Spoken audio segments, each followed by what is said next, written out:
when we look at especially the genealogies, and this is the last point on this that I think we'll make, and if you have some questions on this, but I'm trying to get to the most controversial ideas here and why it matters.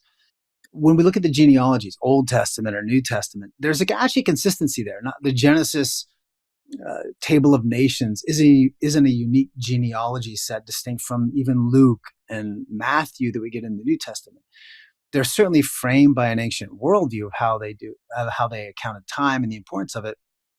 But it's not about counting back the age of when humanity began on the earth. It's about God's salvation plan. That's what it's calculating. It's showing that God has a plan that's consistency. So you'll get a listing of, say, for example, people groups.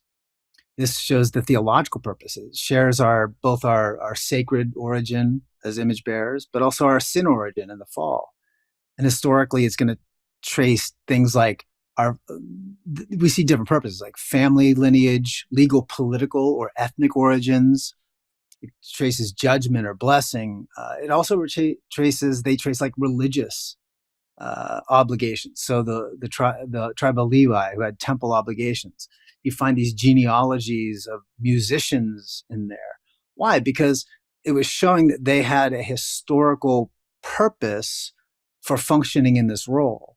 So they'll do what's called telescoping. They'll have gaps in those ancestral lines, sometimes just for symmetry, like numbers of 10 or 14. And that's not anti-history. It's not ahistorical. They're real people, real places, real times, but it's gaps. So if I was telling you my history and I said, going back to my great-great-great-great-grandfather, and he did this great thing, I could skip 3 generations and then I could go to my great-grandfather. But it doesn't mean there weren't people in the intervening years. It's just I'm telling a story for a purpose, for a specific goal in mind. So I'll leave out details because it doesn't change the purpose of that story at that time. And that's what God's doing there.